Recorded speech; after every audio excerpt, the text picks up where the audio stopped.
నమస్తే, welcome to big debate. నేను రాజేంద్ర. బంగ్లాదేశ్లో కొన్నాళ్ల క్రితం జరిగిన కాల్పులో గాయపడిన ఇంక్విలాబ్ ముంజ్ కన్వర్ షరీఫ్ ఉన్మాన్ బిన్ హాదీ సింగపూర్లో చికిత్స పొందుతూ మృతి చెందాడు. ఇక దీంతో బంగ్లా రాజధాని ఢాకా సహా పలు చోట్ల తీవ్ర ఉద్రిక్తత తలెత్తింది. చల్తోగ్రామ్లోని భారత అసిస్టెంట్ హైకమిషన్ కార్యాలయంలో రాత్రి 11 గంటల సమయంలో ఆందోళనకారులు ముట్టడించారు. భారత్ అవామీ లీగ్ పార్టీకి వ్యతిరేకంగా నినాదాలు చేశారు. పత్రికా కార్యాలయాలపై అల్లరి మోకలు దాడి. బంగ్లాదేశ్లోని డైలీ స్టార్ పత్రికా కార్యాలయంపై అల్లరిమోకలు దాడి చేశాయి. ఇక ఢాకాలోని కావరన్ బజార్లో కార్యాలయానికి నిప్పు పెట్టారు. గంటల తరబడి శ్రమించి దాదాపు 25 మంది జర్నలిస్టులను అగ్నికీలల నుంచి కాపాడారు. వీరిలో మహిళా జర్నలిస్టులు కూడా ఉన్నారు. 2 అంతస్తుల అగ్నికీలకల్లో చిక్కున్నాయి. ఇక బెంగాలీ పత్రిక పోద్రోమాలో కార్యాలయంపై కూడా అల్లరి మోకలు దాడి చేశాయి. దుండుగులతో మాట్లాడేందుకు ప్రయత్నించిన న్యూస్ పత్రిక ఎడిటర్ న్యూరుల్ కబీర్ పైన దాడి జరిగింది. దీంతో బంగ్లాదేశ్లో ప్రధాన పత్రికలు ఇవాళ తమ కార్యకలాపాలను సస్పెండ్ చేశాయి.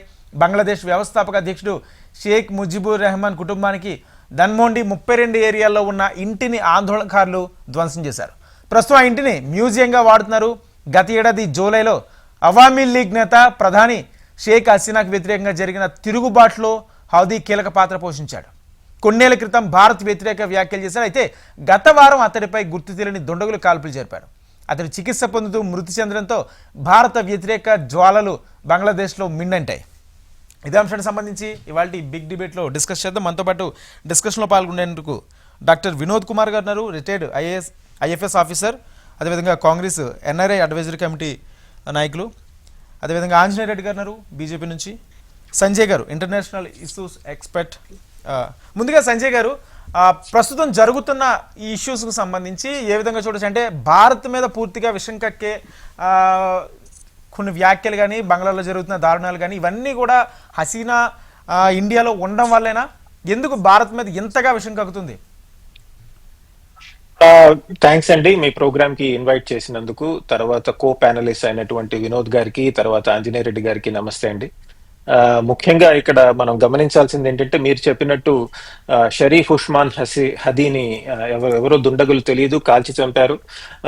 ఆ తర్వాత పెద్ద ఎత్తున మనం చూసాం, పెద్ద ఎత్తున ప్రొటెస్ట్ నడిచాయి. అంతేకాదు చాలా చోట్ల అది వైలెన్స్ కి దారి తీసింది. మనం ట్రాజిడీ ఏంటంటే, డైలీ స్టార్ అనే ప్రముఖ దినపత్రిక మీద దాడి జరిగింది. అలానే ప్రథమ్ ఆలో అనే ఇంకో ప్రముఖ దినపత్రిక మీద కూడా పెద్ద ఎత్తున దాడులు జరిగాయి.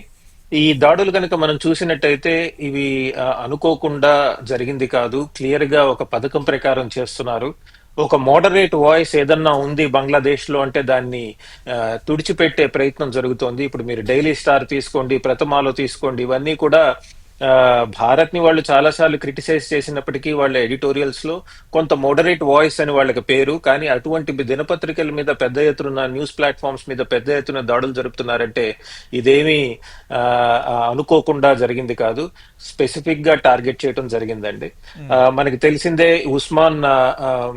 షరీఫ్ ఉస్మాన్ హదీ అనే వ్యక్తి ఇన్కలాబ్ మోర్చా అనే మంచ్ అనే పొలిటికల్ పార్టీ పెట్టారు. దానికి ఆయన నాయకుడు కొద్దిగా రాడికల్ ఇస్లామిక్ లీనింగ్స్ ఉన్నాయని పేరు. ఆయన మనం ఈ హదీ అనే వ్యక్తి ఎవరైతే ఉన్నారో, కిందటి ఆగస్ట్ 2024 లో జరిగిన స్టూడెంట్ ప్రొటెస్ట్, షేక్ హసీనాకి వ్యతిరేకంగా జరిగిన స్టూడెంట్ ప్రొటెస్ట్ లో పెద్ద పాత్ర పోషించడం జరిగింది. తర్వాత ఈయనకు ఇంకో ఉన్న రాజకీయ ఆలోచన విధానం ఏమిటంటే, ఎప్పుడు భారత్ ని దుమ్మెత్తిపోస్తూ ఉంటారు. అంతేకాదు గ్రేటర్ బంగ్లాదేశ్ అనే మ్యాప్ ఏదైతే ఉందో అది షరీఫ్ ఉస్మాన్ హదీ తయారు చేయటం జరిగింది. అంతేకాదు నార్త్ ఈస్టర్న్ స్టేట్స్ ని విలీనం చేసుకుంటామని కూడా కిందటి సంవత్సరం నుంచి ఈయన పలుసార్లు చెప్పడం జరుగుతోంది. సో ఎప్పుడైతే ఈయన మీద దుండగులు కాల్పులు జరిపారో ఇది భారత్ చేసిందని చెప్తున్నారు. There is no evidence for that. అటువంటి స్టేట్మెంట్స్ కి ఎటువంటి ఎవిడెన్స్ లేదు. సో ఆయన జరిగినప్పుడు ఆయన హత్య ఆటోమేటిక్ గా మన ఇండియన్ హై కమిషన్ మీద దాడులు జరగటం, కొన్ని చోట్ల మన ఎంబసీ ఏదైతే ఉందో బంగ్లాదేశ్ లో ఇండియన్ ఎంబసీని హై కమిషన్ అంటారు. సో ఆ హై కమిషన్ మీద కూడా పెద్ద ప్రొటెస్ట్ మార్చి వెళ్తే అక్కడ వాళ్ళని స్టాప్ చేయటం జరిగింది. సో ఇవన్నీ జరిగితే, ఇవన్నీ కనుక మనం గమనించినట్టయితే ఇదేమీ స్పాంటేనియస్ గా ఉన్నట్టుండి వచ్చిన ఉద్యమంలాగా ఏం జరగట్లేదు. క్లియర్ గా ప్లాన్ చేసుకుని భారత్ ఇంట్రెస్ట్ ని టార్గెట్ చేయడమే కాకుండా బంగ్లాదేశ్ లో ఉన్నటువంటి మోడరేట్ వాయిసెస్ ని కూడా పెద్ద ఎత్తున టార్గెట్ చేయడం జరుగుతోంది. కిందటి సంవత్సరం ఆగస్ట్ 8న 2024 ఆగస్ట్ 8న మనం చూసాం షేక్ హసీనాని పడేయటం జరిగింది. అప్పటి నుంచి కనుక చూసినట్టయితే బంగ్లాదేశ్ లో అడపాదడపా కంటిన్యూస్ గా పొలిటికల్ ఇన్స్టెబిలిటీ ఉంది, రాజకీయ అనిశ్చితత ఉంది. మనం ఒకటి గమనించాల్సింది ఏంటంటే మొహమ్మద్ యూనిస్ ఎవరికైతే నోబెల్ ప్రైజ్ వచ్చిందో ఆయన ఇంటరిం గవర్నమెంట్ కి అధినేతగా పనిచేస్తున్నారు. కానీ మనం గమనించాల్సింది ఏంటంటే ఇంటరిం గవర్నమెంట్ అంటే ఏంటి? ఇంటరిం గవర్నమెంట్ అంటే ఒక ప్రభుత్వం టెన్యూర్ అయిపోయాక ఒక ప్రభుత్వం వచ్చి నెక్స్ట్ ఎలక్షన్స్ జరిపి వెళ్ళిపోయేదాన్ని ఇంటరిం గవర్నమెంట్ అంటారు. కానీ మీరు మొహమ్మద్ యూనిస్ పనిచేసే వైఖరి చూడండి. ఆ, ఇప్పటికి సంవత్సరం పైన అయిపోయింది, ఇంతవరకు ఎలక్షన్స్ లేవు, నెక్స్ట్ ఫిబ్రవరిలో ఎలక్షన్స్ అంటున్నారు. సో ఇప్పుడు జరిగిన వైలెన్స్ ని మనసులో పెట్టుకుని ఆ ఎలక్షన్స్ ను కూడా పోస్ట్ పోన్ చేస్తారా అన్న అనుమానం వస్తుంది. సో ఇలాంటప్పుడు ఇది అన్ఎలెక్టెడ్ గవర్నమెంట్ కానీ ఇంటరిం గవర్నమెంట్ కాదండి మొహమ్మద్ యూనిస్ పాలిస్తున్నది. షేక్ హసీనా అథారిటేరియన్ అన్నారు, ఆవిడ డిక్టటోరియల్ అన్నారు. ఇప్పుడు మొహమ్మద్ యూనిస్ చేస్తోంది ఏంటి? మీకు సంవత్సరం పైన కావాలా ఎలక్షన్స్ చేయాలంటే బంగ్లాదేశ్ లాంటి దేశంతో, భారత్ కంటే చాలా చిన్న దేశం ఆఫ్ కోర్స్, ఒక విధంగా పెద్దదే అయినప్పటికీ, కానీ మీకు మోర్ దెన్ 1 year ఎందుకు తీసుకుంటున్నారు? ఇప్పుడు వస్తున్న వైలెన్స్ ని నెపంగా పెట్టుకుని మీరు రేపు పొద్దున్న ఎలక్షన్స్ ని పోస్ట్ పోన్ చేస్తారా? ఇంకోటి జరుగుతోంది ఏంటంటే ఎలక్షన్స్ వస్తున్నాయి కాబట్టి ఈ చిన్న పార్టీలు ఎవరైతే ఉన్నారో, ఈ ఇస్లామిక్ గ్రూప్స్ ఎవరైతే ఉన్నారో వాళ్ళకి పొరపాటున ఎలక్షన్ లో మంచి మద్దతు రాదేమో అన్న భయంతో భారత్ కి వ్యతిరేకంగా కూడా వాళ్ళు పెద్ద ఎత్తున ఇటువంటి చర్యలు చేస్తున్నారు. ఇప్పటి నుంచి తీసుకుంటే ఒకవేళ ఫిబ్రవరిలో కనుక ఎలక్షన్స్ జరిగితే, ఇప్పటి నుంచి తీసుకుంటే ఫిబ్రవరి వరకు ఇటువంటి సంఘటనలు భారత్ మీద ఎలిగేషన్స్ వేయటము ఇవన్నీ పెద్ద ఎత్తున నడవబోతున్నాయి. మనం దానికి సంసిద్ధంగా ఉండాలి. అంతేకాదు ఈ మధ్య కాలంలో మనం చూసినట్టయితే వాళ్ళు జులై చార్టర్ అని ఒకటి పెట్టుకున్నారు. అదేంటంటే కొత్తగా రాజ్యాంగంలో ఎటువంటి మార్పులు తీసుకురావాలి అన్నది. రాజ్యాంగంలో మార్పులు తీసుకురావాలి అంటే కనుక పార్లమెంట్ ఉండాలి. పార్లమెంట్ లేకుండానే వీళ్ళు రాజ్యాంగంలో మార్పులు తీసుకురావాలని మొహమ్మద్ యూనిస్ ప్రభుత్వం ప్రయత్నిస్తోంది. సో ఇవన్నీ కనుక పెట్టుకుని చూస్తే కనుక మనకు ఒకటి క్లియర్ గా కనబడుతోంది ఏంటంటే ఇవన్నీ కూడా పథకం ప్రకారమే జరుగుతోంది. భారత్ మీదకి వచ్చే రోజుల్లో ఇంకా పెద్ద ఎత్తున సెక్యూరిటీ అంశాలు కూడా మనం తర్వాత చర్చించవచ్చు. కాకపోతే వాటిలో కూడా మనం పెద్ద పెద్ద మార్పులు చూస్తున్నాం. సో ఇవన్నీ చూసుకుంటే ఇప్పుడు జరుగుతున్నది కేవలం ఒక స్పాంటేనియస్ రియాక్షన్ కాదు. పథకం ప్రకారంగా భారత్ యొక్క ఇన్ఫ్లుయెన్స్ ని బంగ్లాదేశ్ లో తగ్గించే విధంగా, భారత్ మీద చెడ్డ పేరు వచ్చే విధంగా, అలానే భారత్ డిప్లొమాటిక్ ప్రెజెన్స్ ని తగ్గించే విధంగా కూడా ప్రయత్నాలు జరుగుతున్నాయి. మన సీనియర్ డిప్లొమాట్ ఉన్నారు మనతో పనిచేసిన వ్యక్తి, ఆయన వీటి మీద కూడా చెప్తారు. బట్ అవి కూడా మనం గమనించాల్సిన అవసరం ఎంతైనా ఉంది. అలానే ఒక మోడరేట్ బంగ్లాదేశీ వాయిస్ ని కూడా గొంతు నొక్కే ప్రయత్నం నడుస్తుందండి. ఓకే, యా సార్ వినోద్ గారు, సుదీర్ఘ కాలం పాటు మీరు అనేక సర్వీసుల్లో పనిచేశారు. ముఖ్యంగా అంతర్జాతీయ సంబంధాలకు సంబంధించి ప్రస్తుతం అక్కడ బంగ్లాదేశ్లో నెలకొన్న పరిస్థితులు ఏంటంటే, ఒకటి భారత కార్యాలయం మీద దాడి చేయడం, రెండోది మనం వీసాలు నిలిపివేసాం అనే పాయింట్తో భారత్ మీద దాడి చేయడం, రెండవ విషయం ఏంటంటే రీసెంట్గా భారత జలాల్లోకి, అంతర్జాతీయ జలాల్లోకి బంగ్లాదేశ్ షిప్పుల్ని పంపించి కవ్వింపు చర్యలు పాల్పడడం. అంటే మొత్తం వ్యవహారాన్ని దీన్ని ఏ విధంగా చూడొచ్చు? అక్కడ ఒకవేళ భారతీయులకు సంబంధించి, అక్కడ ఉన్న భారతీయుల రక్షణకు సంబంధించి మనం ఇంకా ఎటువంటి డెసిషన్ తీసుకోవాలి? ముందుగా మీకు, ప్యానలిస్ట్కు, ప్రేక్షకులందరికీ నమస్కారం. ఈరోజు మనం బంగ్లాదేశ్లో జరిగే అల్లకల్లోలమైన పరిస్థితులను హై కమిషన్ ఆఫ్ ఇండియా, తర్వాత మిగతా దినపత్రికలు, తర్వాత మీరు అన్నారుగా మోడరేటర్ వాయిస్, అందరి మీద దాడి జరుగుతున్న పద్ధతిని చూస్తే వారు అన్నట్టు ఇది అంత స్పాంటేనియస్గా వచ్చింది కాదు, ఇది ప్రీ ప్లాన్డ్, ఎప్పటి నుంచో ప్లాన్ చేసినట్టు అంటే అది కాదనలేం. ఒకటి, ఈ మహమ్మద్ యూనస్ ఏదైతే వెస్ట్రన్ ఫేవర్డ్ క్యాండిడేటు, తర్వాత నోబెల్ ప్రైజ్ విన్నరు, అది ఏదో ఐడియలిస్ట్, అవన్నీ ఏదైతే ఉన్నాయో అదంతా అది ఏమంటారు, అంత ఒక ఫెకేడ్, అంటే అదొక సూపర్ఫిషియల్ ఒక కలరు తప్ప లోపల ఉన్నాయన్నీ ఇప్పుడు బయటకు వచ్చేస్తున్నాయి. సో షేక్ హసీనా ప్రభుత్వాన్ని డిక్టటోరియల్ ప్రభుత్వం అని, యాంటీ షేక్ హసీనాకు ఏదైతే మూమెంట్ తీసుకొచ్చిందో బంగ్లాదేశ్లో ఆరిజిన్ అయిన మూమెంట్, కానీ బయట నుంచి కూడా చాలా వరకు దానికి ఏమంటారు ప్రోద్బలం జరిగింది. ఫైనాన్షియల్గా, తర్వాత మోరల్గా, ఆల్ ఏరియాస్. పాకిస్తాన్ నెంబర్ 1, దాని తర్వాత చైనా నెంబర్ 2. అబోవ్ ఆల్ మన అమెరికన్ ఫ్రెండ్స్ ఆల్వేస్ వాళ్ళ self interest very important. Sheikh Hasina ఓపెన్గా చెప్పింది కదా, వాళ్ళ మాట కనుక నేనుంటే అసలు నేను ఈ పరిస్థితి ఎదుర్కొనేదాన్ని కాదు, వాళ్ళకి కావాల్సింది నేను ఇవ్వలేదు, their presence not needed in Bangladesh అని నేను వెహమెంట్గా చెప్పబట్టి నాకు ఇది వచ్చిందని ఆవిడ ఒక స్టేట్మెంట్ కూడా ఇచ్చింది. సరే దానివల్ల ఎంతవరకు మన ఇండియాకు సంబంధించిన విషయమా కాదని మనం దూరం పెట్టుకున్నా కానీ దెర్ ఈజ్ నో డౌట్. ఎందుకనంటే మొహమ్మద్ యూనస్ ఏదైతే ఈ పరిస్థితికి ఈరోజు ఇక్కడ రాగలిగిందంటే అమెరికన్ ఈవెన్ బిల్ మన క్లింటన్ కాంచి మొదలు పెడితే వేరియస్ అదర్ పెద్ద పెద్ద అంటే పర్సనాలిటీస్ కూడా అమెరికాలో మన యూనెస్కు సపోర్ట్ చేసిండ్రు. సో దాంతో వీళ్ళు అనుకున్నారు వెస్టర్న్ ఓరియంటెడ్ అని.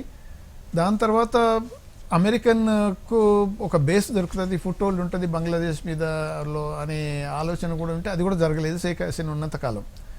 సో ఇప్పుడు షేక్ హసీనా గవర్నమెంట్ పడిపోగానే first time Pakistan after long time ముల్లాస్తో పాటు మిలిటరీ వాళ్ళు కూడా పోవటం మొదలుపెట్టారు. తర్వాత మీరు గమనించినట్లయితే యూనస్ ఇమ్మీడియట్గా పోయి చైనాకు పోయి అక్కడ ఏదో సాధించుకుందాము, ఏదో తీసుకొద్దాము భారత్కి అగెనిస్ట్గా అన్నట్టు ఏదో ప్రయత్నం చేసినా కానీ చైనా అంత ఈజీగా ఏదో ఇచ్చేది కాదు. కమర్షియల్ పాయింట్ ఆఫ్ వ్యూలో నంబర్ 1 చైనాదే. ఎక్కడ వాళ్ళకు అంటే చుట్టుపక్కల శ్రీలంక కప్పించినా కానీ అటు మిగతా ఆఫ్రికన్ కంట్రీస్లో ఎవరికి ఏది ఇచ్చినా కానీ లాభం లేకుండా కనీసం ఏమీ చేయరు. అంతే, ముందు అప్పియటం తర్వాత ఆస్తి గుంజుకోవటం అటువంటి పద్ధతులు ఉన్న చైనా అంత పెద్దగా లేదు. కానీ కాకపోతే ఏంటంటే ఇండియాను కంటైన్ చేయనీకి బంగ్లాదేశ్ని వాడుకోవచ్చు అనేది చైనాకు కూడా ఉంది. ఎలాగైతే పాకిస్తాన్ వాడుకుంటుందో బంగ్లాదేశ్ని కూడా వాడుకున్నట్టయితే మనల్ని ఏమైందంటే ఈ రీజన్లో మనల్ని కంటైన్ చేసి సూపర్ పవర్గా చైనా బయటికి పోనీకి ఎప్పుడు ఆలోచిస్తుంటుంది. సో దాంట్లో భాగంగా అంటే డొమెస్టిక్గా అక్కడ ఇంటర్నల్గా జరిగే డెవలప్మెంట్స్ ఒకటి, వాటికి బయటి ఎక్స్టర్నల్ ఫోర్సెస్ ఎలా హెల్ప్ చేస్తున్నాయి అనేది. సో మీరు అన్నారు కదా షేక్ హసీనా ఇండియాకు రావటం వల్లనే ఇంత ఇది పెరుగుతుందంటే కొంతవరకు కారణం ఉన్నది వాళ్ళలో. ఇప్పుడు ఈవెన్ ఇంత పెద్ద ఆల్ఫేసాడ్ ఇంత వైలెన్స్గా ఎంత తయారైందంటే ఆ హదీని చంపినోడు ఆల్రెడీ ఇండియాకి వెళ్ళిపోయిండు, ఇండియా అసైలం ఇచ్చింది, ప్రొటెక్షన్ ఇచ్చింది అనే పుకార పెట్టేసాడు. సో ఇప్పుడు ఇండియాను చూసి ఒక బూచి లెక్క పెట్టి అక్కడ ఏం చేసినా నడిచే పరిస్థితులకు వచ్చేస్తుంది. ఇదంతా ఏమైంది, ఈ రిలీజియస్ సెంటిమెంట్తోని ఇది జరిగే విషయాలలో ఈ మీరు అన్నగా చిన్న చితక పార్టీలన్నీ అవి అన్నీ కూడా ఇప్పుడు ప్రామినెంట్గా అయిపోతున్నాయి. వీటన్నిటికీ ఇప్పుడు పాకిస్తాన్ వాళ్ళ ఈవెన్ షిప్స్ కూడా పోతున్నాయి అక్కడికి, పాకిస్తాన్ మిలిటరీ పోతుంది, పాకిస్తాన్ ముల్లాస్ పోతున్నారు. సో యాంటీ ఇండియా సెంటిమెంటు రోజుకు పెంచుకోవడం జరుగుతుంది. మీరు అన్నట్టు కొంతవరకు షేక్ హసీనా మన ఇండియాలో ఉండటం వల్ల కూడా మొన్న రీసెంట్గా ఆవిడ ఇచ్చిన స్టేట్మెంట్స్ కూడా కొంతవరకు వాళ్ళందరికీ అఫ్కోర్స్ మన హై కమిషనర్ పిలిచారు, ఇలా చేయడానికి వీల్లేదన్నారు. మన అక్కడ జరిగిన అల్లర్ల గురించి వాళ్ళ హై కమిషనర్ మనం పిలిచాము, ఇది ఇలా జరుగుతానికి వీల్లేదు, మీ డ్యూటీ మీరు ప్రొటెక్ట్ చేయాలి. ఏది డిప్లొమాటిక్ మిషన్స్ ఉన్నప్పుడు ఇట్స్ ఇంటర్నేషనల్ అబ్లిగేషన్, మీరు ఇంత ప్రొటెక్ట్ చేయాలని ఎన్ని చెప్పినా కానీ ఆ మాబ్ సైకిల్ చూస్తుంటే మాత్రం వీళ్ళు కంట్రోల్ చేసే పరిస్థితుల్లో లేరు. ఎందుకంటే వీళ్ళు పార్ట్ ఆఫ్ ఇట్ కాబట్టి. ఇప్పుడు యూనస్ కనుక సిన్సియర్గా ఉన్నాడు అని మీరు అన్నారు కదా, వారు అన్నారు కదా ఇంట్రీమ్ గవర్నమెంట్ కాదు, అసలు ఏ టైప్ అయినా గవర్నమెంట్ కాదు అది అసలు యాక్చువల్గా ఇల్లీగల్ గవర్నమెంట్. షేక్ హసీనా ఎలక్షన్స్లో నిలబడి గెలిచి వచ్చి కొంతకాలం మన క్యాబినెట్ ఏర్పాటు చేసి అన్ని కాన్స్టిట్యూషనల్గా పోతుంది, కానీ వీళ్ళకి ఏది లేదు. ఇప్పుడు జరుగుతున్న పరిణామాలన్నీ బేరీజ్ వేస్తే హసీనా దిగిపోయిన తర్వాత యూనస్ వచ్చాడు అన్నది ప్రపంచానికి తెలిసిన విషయం అయితే దిగిపోవడానికి కూడా బ్యాక్గ్రౌండ్లో ఉన్నాడు అనే వాదన కూడా వినబడుతుంది. అదే కదా అంటాం, మొదటి నుంచి ఇది ప్లాన్లు, అదే ప్రీ ప్లాన్ కాబట్టే ఒక ప్లాన్ ప్రకారం వచ్చింది కాబట్టి ఇప్పుడు అడ్వైజర్ అని ఒక పెద్దతో వచ్చేసి దాని తర్వాత ఏదో ఎలక్షన్స్ పెడతామనేది 1 year దాటిపోయి అదే ఇప్పుడు ఈ అల్లర్లో కూడా ఫిబ్రవరిలో కనుక నిజంగా ఎలక్షన్స్ జరిగితే ఈ యాంటీ ఇండియా సెంటిమెంట్తో ఈ వైలెన్స్ తోటి మళ్ళీ ఈ రిలీజియస్ పార్టీస్ అన్నీ అధికారంలోకి వచ్చే అవకాశం ఉంది. ఎందుకంటే అవామీ లీగ్ను బార్ చేశారు కదా ఎలక్షన్లు నిలబెట్టడానికి. అటువంటప్పుడు ఇప్పుడు బిఎన్పి లేకపోతే లీడ్ పార్టీస్ అన్నీ మళ్ళీ పవర్లోకి వచ్చి మళ్ళీ ఈ అంటే ఏమంటారు మనకు అటువైపు పాకిస్తాన్ ఇటువైపు బంగ్లాదేశ్ రెండు ఒక విధమైన అంటే యాంటీ ఇండియా శత్రుత్వంతో బయలుదేరుతూ అటు చైనా మాత్రం హాయిగా హ్యాపీగా వాళ్ళని ఇద్దరిని ప్లే చేస్తూ మనకు యాంటీ ఇండియా సెంటిమెంట్స్ ఇంకా పెంచి మనను ఈ రీజనల్గానే కంటైన్ చేయడానికి మాత్రం చైనా కూడా ప్రయత్నం చేస్తుంది. కాబట్టి చాలా వరకు ఇప్పుడు అంటే ఇటువంటి పరిస్థితుల్లో మనం అదే డిప్లొమాటిక్గా వాళ్ళు అన్నారు కదా కొన్నిసార్లు ఈ మాబ్ వైలెన్స్ను ఇమ్మీడియట్గా మనం కంటెంట్ చేయకపోయినా దానికి తగ్గట్టు కొన్ని చర్యలు తీసుకోక తప్పదు. అవును. ఇప్పుడు ఎందుకంటే ఒక్కోసారి అనిపిస్తుంది షేక్ హసీనానే మనం మన అవామీ లీగ్ పార్టీనే మనం అంటే పెంచామా లేకపోతే వాళ్ళనే నమ్ముకున్నామా, ఇటువంటి పరిస్థితి ఎందుకు వచ్చింది అనేది కూడా ఒకసారి ఆలోచించాల్సి వస్తుంది. ఇప్పుడు బిఎన్పి పార్టీ తర్వాత అదర్ రాడికల్ ఇస్లామిక్ పార్టీస్ ఉన్నాయి కదా. ఇప్పుడు అలా ఎందుకంటున్నానంటే ఆఫ్ఘనిస్తాను తాలిబాన్స్ అంత సీరియస్గా ఉన్న వాళ్ళు కూడా ఇప్పుడు మనకు ఫ్రెండ్లీ. అదే ఆఫ్ఘనిస్తాను ఒకప్పుడు మన చేతుల్లోనే ఉన్నది, మేము ఏదైనా ఆడుకోవచ్చు అనే పాకిస్తాన్ వాళ్ళనే ఇప్పుడు వాళ్ళు ఎదురు తిరిగి కాల్ చేస్తున్నారు. అంటే అటువంటి పరిస్థితులు ఉన్నాయి కాబట్టి డిప్లొమాటికల్గా కూడా ఇటువంటి సిచ్యువేషన్ రాకుండా మనం కొంతవరకు ప్రయత్నాలు అంటే ప్రాపర్గా చేసి ఉండే అనేది ఒకసారి నాకు అనిపిస్తుంది. అదే డిప్లొమాటిక్. అంజనేరెడ్డి గారు, జరుగుతున్న పరిణామాల నేపథ్యంలో కాంగ్రెస్ పార్టీ విమర్శలు కాదు కానీ కొన్ని సలహాలు సూచనలు అనే నేపథ్యంలో శశి థరూర్ కానీ కొంతమంది నాయకులు సలహాలు ఇచ్చిన నేపథ్యంలో దాన్ని బీజేపీ ఏ విధంగా చూస్తుంది, లేకపోతే జరుగుతున్న పరిణామాల నేపథ్యంలో ఎటువంటి స్టాండ్ తీసుకుంటుంది?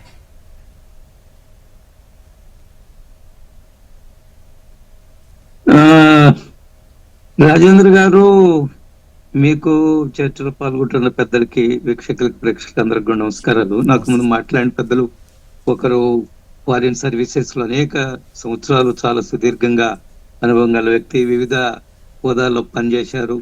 జియో పాలిటిక్స్ ని చాలా దగ్గరగా పరిశీలించడం కాదు, వారు వ్యక్తిగతంగా కూడా వాటిల్లో అనుభవం గల వ్యక్తి. అనేక విషయాలు చెప్పారు.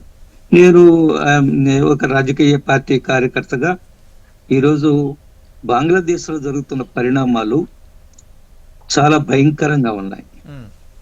అది కేవలము ఇస్లామిక్ రాడికలిజం తప్ప ఆ దేశంలో ఈ రోజు ఇంకొకటి నడవడం లేదు. ఈ గత 11-12 సంవత్సరాలు భారతదేశము ఆర్థిక శక్తిగా ఎదగడము, భారతీయ సాంస్కృతిక మూలాల వైపు ప్రయాణం చేయడము, కల్చరల్ రినైజాన్స్ భారతదేశంలో ఒక ఆర్థిక శక్తిగా ఎదగడము, ప్రపంచ దేశాల్లో భారతదేశం మాటకి విలువ ఇవ్వడము, ఇవన్నీ కూడా చూసిన తర్వాత పాకిస్తాన్, బంగ్లాదేశ్ లో ఒక రకమైన భారతదేశం మీద ఒక అసూయ లేదా ఇంకేదో మతత్వవాదము పెరిగిపోయిన ఫలితంగా ఆ రోజు షేక్ హసీనా గారు బంగ్లాదేశ్ ప్రధానిగా ఉన్నారు. వారు కొంత మోడర్న్ థింకింగ్ ఆలోచనతో ముందుకెళ్తున్నారు. వాళ్ళు ఇస్లామిస్ట్ ని కొంతమందిని ఆమె కంట్రోల్ చేసింది. ఇది భరించలేకపోయారు. భారతదేశంతో స్నేహంగా ఉండడము ఇది వాళ్ళకి నచ్చలేదు.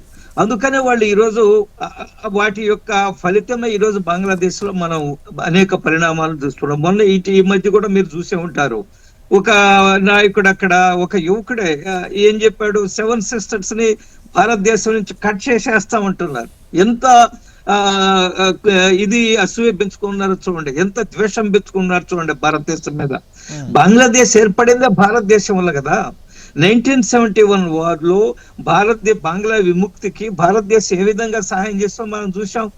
పాకిస్తాన్ సైన్యాలు ఈస్ట్ పాకిస్తాన్ మీద, బంగ్లాదేశ్ మీద ఎంత దౌర్జన్యాలు, ఎంత అన్యాయాలు, ఎన్ని రేపులు, మహిళల్ని ఏ విధంగా చేస్తున్న లక్షలాది మంది మనం చూసాం. ఆ రోజు మనం బంగ్లాదేశ్ కి అండగా గట్టిగా నిలబడ్డాం. 90,000 మందికి పైగా పాకిస్తాన్ సైనికులు మనకు లొంగిపోయారు. బంగ్లాదేశ్ ఒక ఇండిపెండెంట్ దేశంగా నిలబడడం కోసం మనం అన్ని రకాల ప్రయత్నం చేశాము. ఈరోజు బంగ్లాదేశ్ లో జరుగుతున్న పరిణామాలు చూడండి.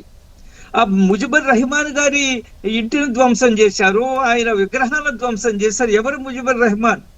ఆయన కదా బంగ్లాదేశాన్ని నిర్మాత కదా, ఆయన బంగ్లాదేశ్ జాతి పిత కదా, ఆయన బంగ్లాదేశ్ ని రక్షించిన ఆయన కదా. కానీ ఈరోజు ఏం జరుగుతుంది, పాకిస్తాన్ నుంచి జనరల్స్ వస్తున్నారు, ముల్లాలు వస్తున్నారు, మతత్వవాదులు వస్తున్నారు, జిహాదీలు వస్తున్నారు. భారతదేశానికి ఏ విధంగా మీరు వ్యతిరేకంగా ఉండాలా, భారతదేశాన్ని ఏ విధంగా ఇబ్బంది పెట్టాలని వాళ్ళకి నూరిపోస్తున్నారు. కాబట్టి కేవలము రిలీజియస్ రాడికలిజం, ప్రత్యేకంగా ఇస్లామిక్ రాడికలిజం ఆ యొక్క పరిణామాలు ఈరోజు మనం బంగ్లాదేశ్ లో చాలా ప్రమాదకరంగా ఎదుర్కొంటున్నాం. మనం బంగ్లాదేశ్ లో మైనారిటీ పరిస్థితి ఏమిటి ఈరోజు, ప్రత్యేకంగా హిందువులు వాళ్ళ పరిస్థితి ఏమిటి? బంగ్లాదేశ్ లో ఈరోజు హిందువులు మైనారిటీస్ 2.17 చేరారు. అదే 1947లో 1971లో చీలిపోయినప్పుడు బంగ్లాదేశ్ ఏర్పడినప్పుడు 23% హిందువులు ఉన్నారు, మైనారిటీస్ ఉన్నారు. పాకిస్తాన్ లో అదే పరిస్థితి కొనసాగుతుంది. ఈ రోజు పాకిస్తాన్ పరిస్థితి ఏమిటో మనం చూస్తున్నాం, అక్కడ మైనారిటీల పరిస్థితి ఏమిటో మనం చూస్తున్నాం. ఇది అందుకనే మేము చెప్తున్నాము, ఇస్లామిక్ రాడికలిజం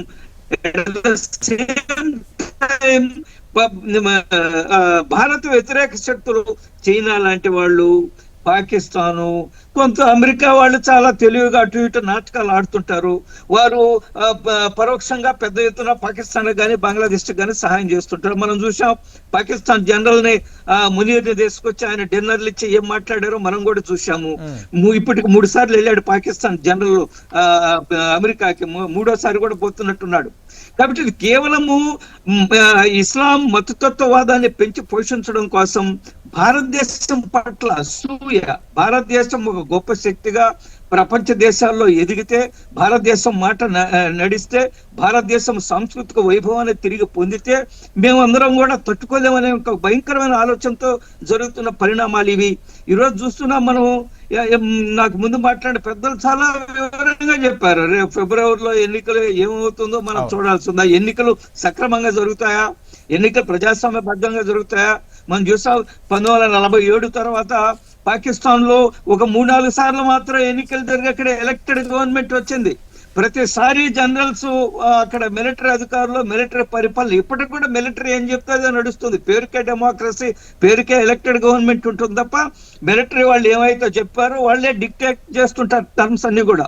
కాబట్టి ఈరోజు ఈ పాకిస్తాన్, బంగ్లాదేశ్ లో 2 దేశాల్లో కూడా ఇస్లామిక్ రాడికలిజం ఏదైతే ఉందో ఇది దీనివల్ల అనేక సమస్యలు 2 దేశాలు ఎదుర్కొంటున్నాయి. అట్ ద సేమ్ టైం భారతదేశానికి కూడా మనం చాలా ఇబ్బందికరమైన పరిస్థితి, ప్రమాదకరమైన పరిస్థితి, సెక్యూరిటీ విషయంలో కూడా భారతదేశానికి ఇబ్బందులు ఉన్నాయనే విషయం నిన్నటి రోజున parliamentary party committee was headed by mister Shashi Tharoor.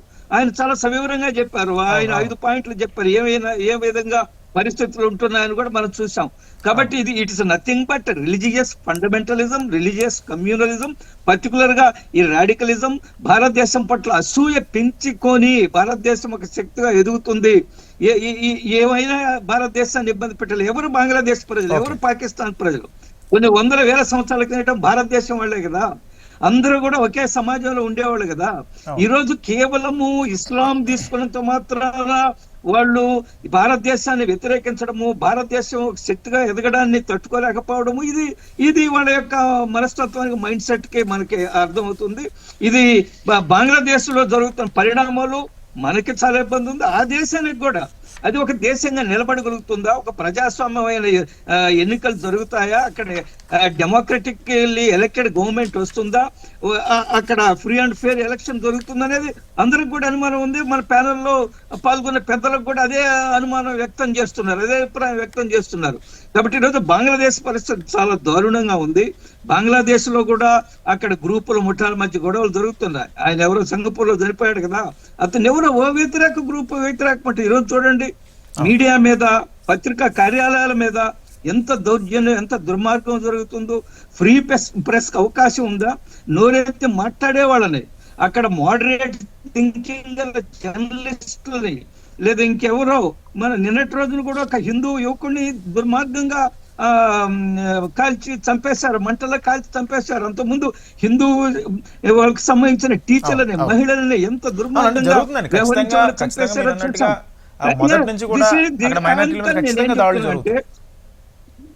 ఇది ఇస్లామిక్ రాజ్యాలు స్థాపించాలా, ఇస్లామిక్ ఫండమెంటలిజము, మేమంతా జిహాదీలము, షరియత్తులా తీసుకురావాలా అనే మనస్తత్వం తెచ్చిన ప్రమాదం ఇది.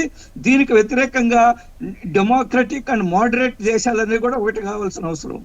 ఓకే సంజయ్ గారు, ఇప్పుడు ఒకవేళ యుద్ధం వస్తే దాన్ని మనం ఎదుర్కొనే పరిస్థితుల్లో మనకి జరిగే డ్యామేజ్ ఏమన్నా ఉందా? లేకపోతే అంటే ఇప్పుడు దానికి పాకిస్తాన్ కానీ లేకపోతే చైనా కానీ సపోర్ట్ చేస్తున్న నేపథ్యంలో కొన్ని కవ్వింపు చర్యలు కూడా ఈ మధ్యకాలంలో మనం చూస్తున్నాం, ఈ 2-3 రోజుల నుంచి బోర్డర్స్లో కానీ లేకపోతే ఇంటర్నేషనల్ వాటర్స్లో కానీ. సో ఒకవేళ యుద్ధం వస్తే ఇక్కడ జరిగే పరిణామాలు ఏంటి, మనకి జరిగే డ్యామేజ్ ఏంటి, దాన్ని ఎలా ఎదుర్కోవాలి? పూర్తిగా యుద్ధం వస్తుందా లేదా అని చెప్పడం కష్టం అండి. ఎందుకంటే బంగ్లాదేశ్ బాగా చిన్న దేశము.